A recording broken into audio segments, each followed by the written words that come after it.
New at 11, Bill Cosby got a standing ovation at his performance tonight a few hours north of here in Melbourne. And outside, protesters on both sides weighed in on the rape allegations surrounding the comedian. CBS 4's Oralia Ortega spoke to people who saw the show. Oralia. Erica, there was increased security here outside and inside the venue for Bill Cosby's performance. There were concerns about protesters and about disruptions, but in the end, things stayed calm for the more than 2,000 on hand for the event. He was wonderful. Had everybody in the audience laughing. Everybody did a standing ovation. Very classy show. Very classy. The sold-out crowd at Bill Cosby's stand-up comedy show in Melbourne leaving with smiles on their faces following the 90-minute performance by the television icon.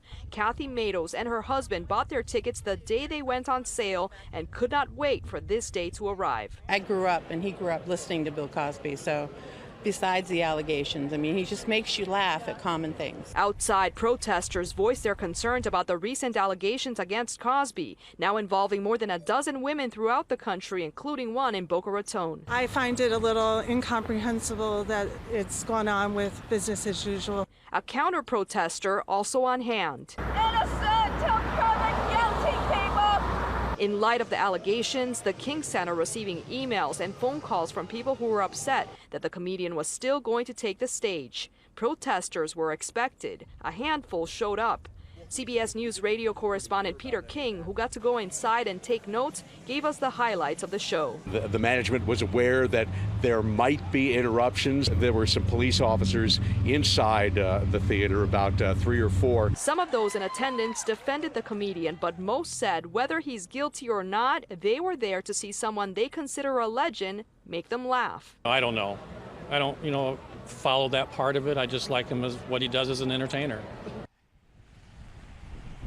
And Bill Cosby's attorney did release a statement tonight which read in part, quote, "These brand new claims about alleged decades-old events are becoming increasingly ridiculous, and it is completely illogical that so many people would have said nothing, done nothing, and made no reports to law enforcement or asserted civil claims if they thought they had been assaulted over a span of so many years," end quote.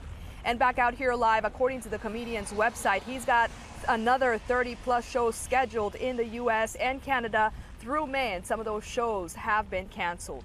Reporting live in Melbourne, Oralia Ortega, CBS 4 News Tonight. Thank you, Oralia.